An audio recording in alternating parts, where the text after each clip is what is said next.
Olá pessoal, tudo bem? Aqui é o professor Ivan. No vídeo de hoje nós vamos trabalhar com aplicação de derivadas para a determinação de máximos e mínimos em uma função. Bom, numa primeira análise nós vamos ver o que esse gráfico, né, que está aqui na folha apresenta para a gente, tá? Então nós temos uma função y igual a f de x genérica e ela tem alguns pontos que merecem atenção especial. Vocês podem ver que a função nesse intervalo, né, de interesse, ela começa a subir aqui, ela é crescente, daí ela passa por um ponto aqui, daí ela é decrescente, passa por um ponto de mínimo, daí ela cresce de novo, passa por um ponto de máximo, decresce, vai a um ponto de mínimo, e depois ela cresce novamente e acaba o nosso intervalo de interesse, tá? Então aqui vale a gente marcar 4 pontos, né? O primeiro deles é este ponto aqui, que é um ponto de máximo. Deixa eu pegar a minha régua. Então, esse ponto aqui, x1. Aí nós vamos marcar um outro pontinho aqui nesse vale. Mais ou menos aqui. Que é o ponto x2.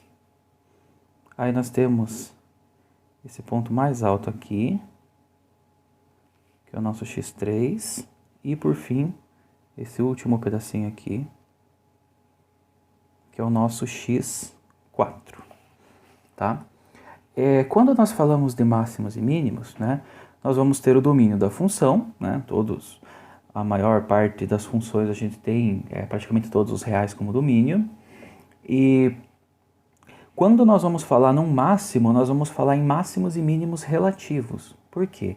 Porque nós vamos analisar uma pequena região em torno de um ponto e verificar se nesse caso nós temos um máximo ou mínimo relativo. O que acontece aqui, no caso do x1? Se nós analisarmos a vizinhança desse ponto x1 aqui, nós vamos ver que no ponto x igual a x1, nós temos um valor de máximo relativo da minha função y igual a f de x.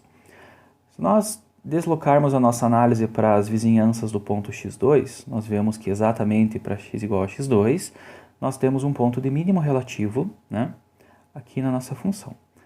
Quando nós deslocamos a nossa análise para as vizinhanças do ponto x3, nós vemos um máximo relativo aqui, e no ponto x4 a mesma coisa. Nós temos um mínimo relativo nesse ponto aqui, tá? Então, como que a gente vai fazer, né, para determinar os máximos e os mínimos? Por definição, né, essas definições aqui, nós vamos dizer o que é o máximo relativo e o que é o mínimo relativo, tá?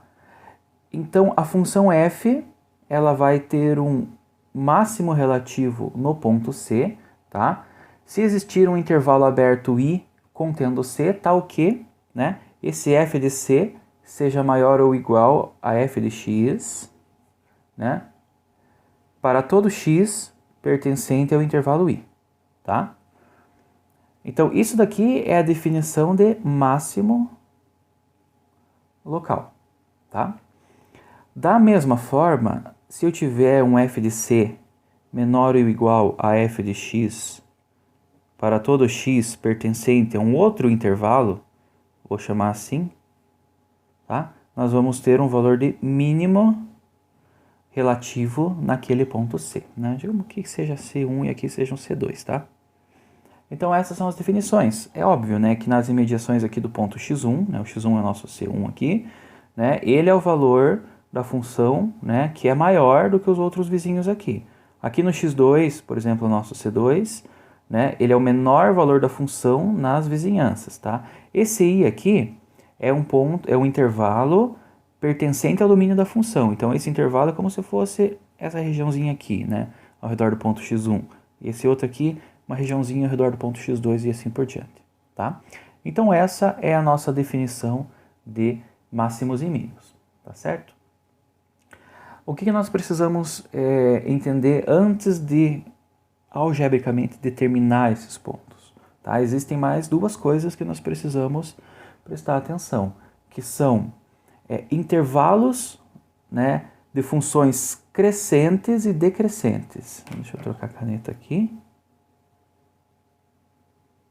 Deixa eu ver intervalos.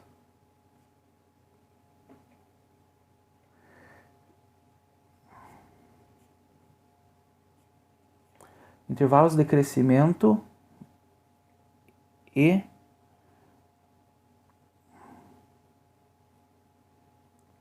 eu chamei de decrescimento, porque chama acréscimo e decréscimo, né?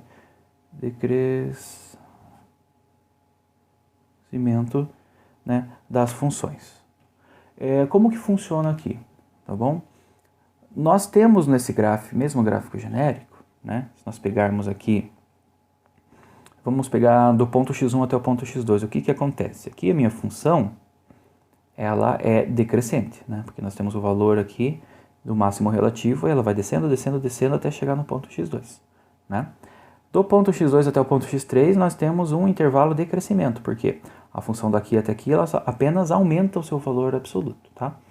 Do ponto x3 até o ponto x4 também nós temos um outro intervalo que agora é de decrescimento da nossa função, né?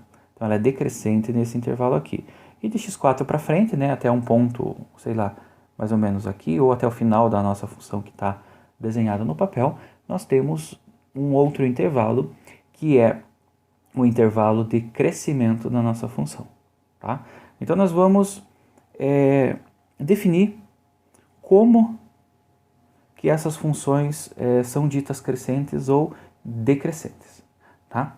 Então aqui nós vamos considerar uma função f contínua no intervalo fechado e derivável no mesmo intervalo, só que aberto. Então, f contínua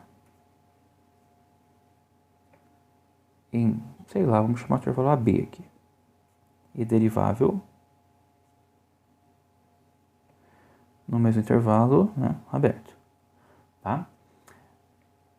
Quais são as nossas duas possibilidades? A função pode ser crescente ou decrescente nesse intervalo. Então, vamos lá, se a derivada da nossa função é maior do que zero para todo x pertencente ao nosso intervalo AB, o que acontece? A nossa função f de x é crescente em AB.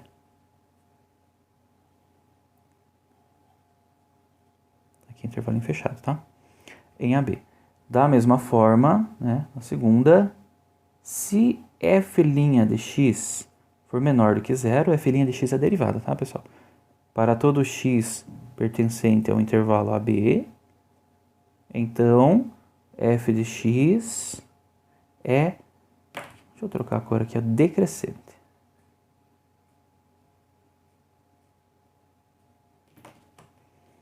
Em AB. Tá? Então, essa vai ser a condição da função ser crescente ou decrescente em um intervalo.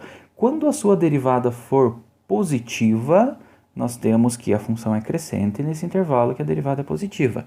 Se a derivada for negativa, então a função é decrescente nesse intervalo no qual a derivada é negativa. Se vocês lembrarem lá da definição de derivada, a derivada é o quê? O coeficiente angular da reta tangente a um ponto, né? Então vamos pegar aqui, deixa eu pegar a régua, tá? Vamos pegar um ponto qualquer aqui entre x2 e x3 e vou colocar a régua como tangente. Olha lá o que aconteceu ali, ó. Por exemplo, bem onde está o 8 da régua ali, ó, né? Aqui é o 8, é o ponto que eu estou escolhendo na curva. A inclinação da régua, ela está positiva, né? Ela está apontando para cima. O que significa? Né? Quando eu me desloco no sentido da esquerda para a direita, os valores da função aumentam, né? Então isso faz com que a minha função seja crescente. Agora, se eu tenho uma inclinação negativa, né, novamente no 8 da reta ali é o meu ponto tangente, né? E quando eu me desloco da esquerda para a direita, no sentido crescente do eixo x, os valores da função vão diminuindo, vão de para baixo, né? Olha, aqui o meu eixo y dá uma coisa, agora se eu vou para frente, né, meu eixo y fica mais para baixo aqui, ó, na régua, né? Então isso quer dizer que os valores da minha função estão diminuindo, né, com o acréscimo de x, ou seja, eu tenho uma função decrescente, tá? Como que eu sei, né, que troca de uma função crescente para decrescente? Qual que é o ponto, né, que tem essa inversão, né? É esse ponto que nós vamos determinar agora, né, que é a segunda, né, coisa que faltava para a gente poder fazer a análise completa da nossa função. que são o quê? São os extremos de uma função.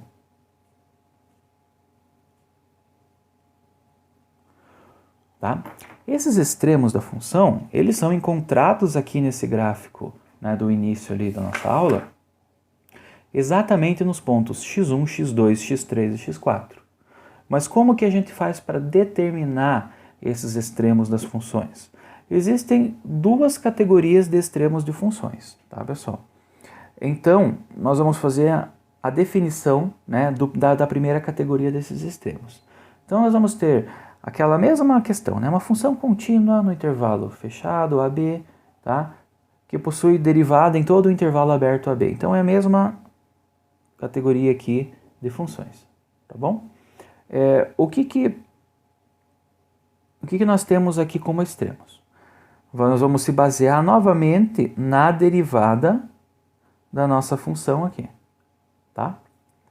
Então, se a derivada da minha função f' de x for igual a zero, o que acontece?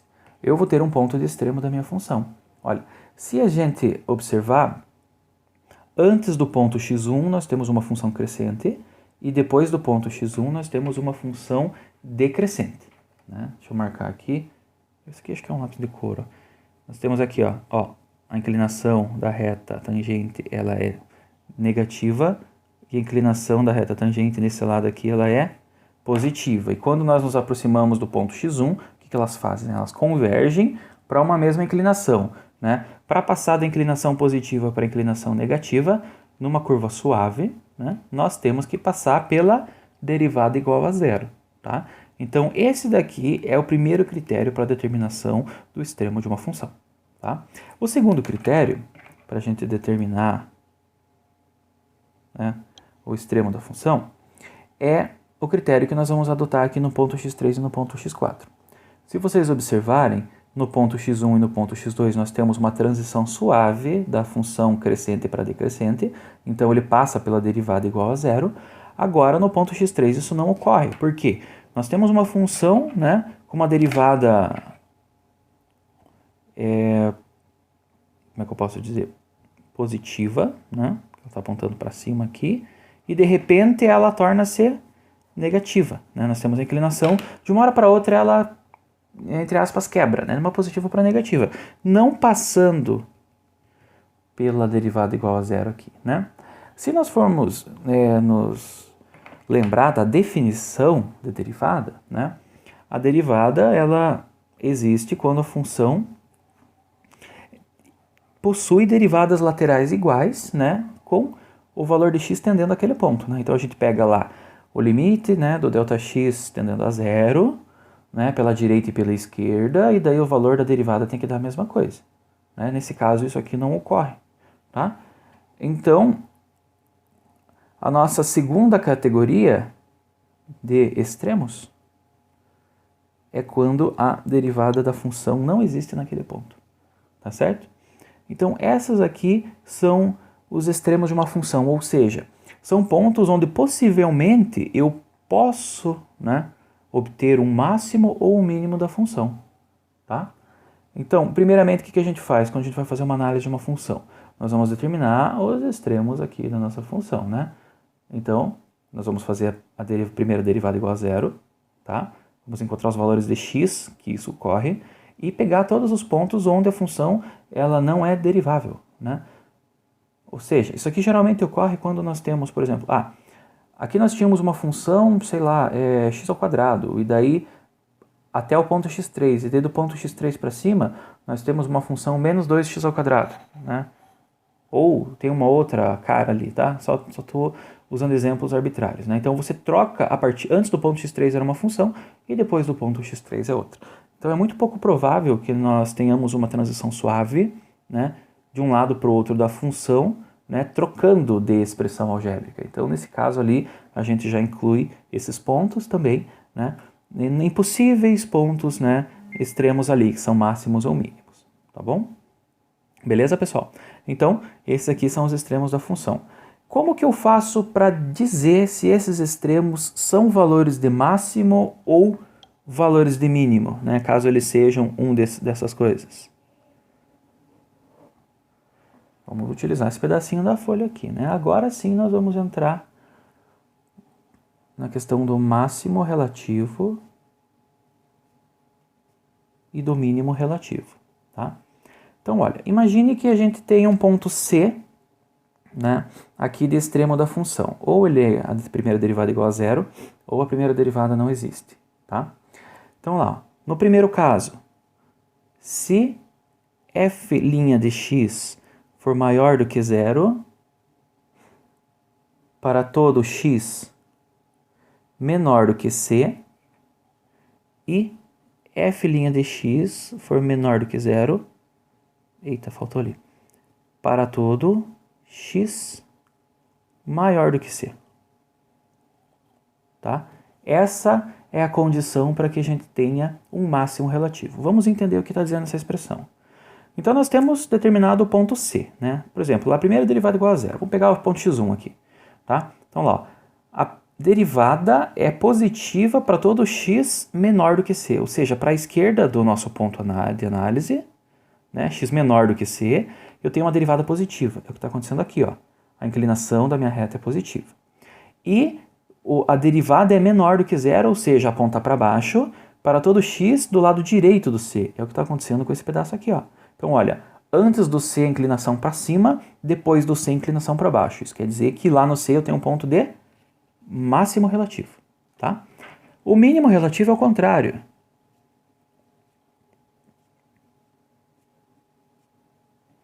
Então, vamos lá. O mínimo relativo vai ser a segunda condição, né, oposta. Então, lá, ó, vamos analisar. Né? O mínimo relativo eu tenho aqui no ponto x2. Né? Olha, antes do x2, a minha inclinação da reta tangente aponta para baixo, então ela é negativa. E depois do x2, ela é positiva. Né? Então, é simplesmente isso. Então, lá, ó, se f de x, f' de x, a derivada, for menor do que zero, para todo x menor do que c, e f' de x for maior do que zero, para todo x maior do que c. Né? Repare que no mínimo relativo inverte aqui, ó. Ela é positiva para x menor e negativa para x maior. Aqui ela é negativa para x menor e positiva para x maior. Né? É só fazer a análise da nossa curva aqui. Então, nesse caso, nós temos um mínimo relativo da nossa função. Beleza, pessoal? Espero que vocês tenham compreendido. Sei que tem vários passos aqui, né, que ficaram nesse vídeo, tá? Mas são todos os passos, né, necessários para a gente fazer uma primeira análise, tá bom? Então ali, ó, recapitulando, máximo e mínimo é quando você tem o valor da função, né, que ele é maior do que os valores da função para todo x pertencente a uma região ao redor desse ponto C, né? E o mínimo é quando o valor da função tem um menor valor, né, para um conjunto de valores de x ao redor ali desse ponto C, desse ponto crítico ali, tá bom? Intervalos de crescimento e decrescimento, se a derivada é positiva, a função é crescente nesse intervalo, se a derivada é negativa, a função é decrescente nesse intervalo. Como que eu acho os extremos da função? Primeira derivada igual a zero, ou quando não existe a primeira derivada. Máximo é quando eu tenho a derivada antes do ponto C positiva e depois do ponto C negativa, né? E mínimo antes do ponto C é negativo e depois do ponto C é positivo. É só lembrar dessa questão aqui, né? Da inclinação, ó, negativa antes e positiva depois, ponto de mínimo. Positiva antes e negativa depois, né? Ponto de máximo. Beleza? É isso aí, pessoal. Então, espero que tenham gostado e até o nosso próximo vídeo, onde nós vamos fazer alguns exemplos, né, utilizando toda essa teoria aqui.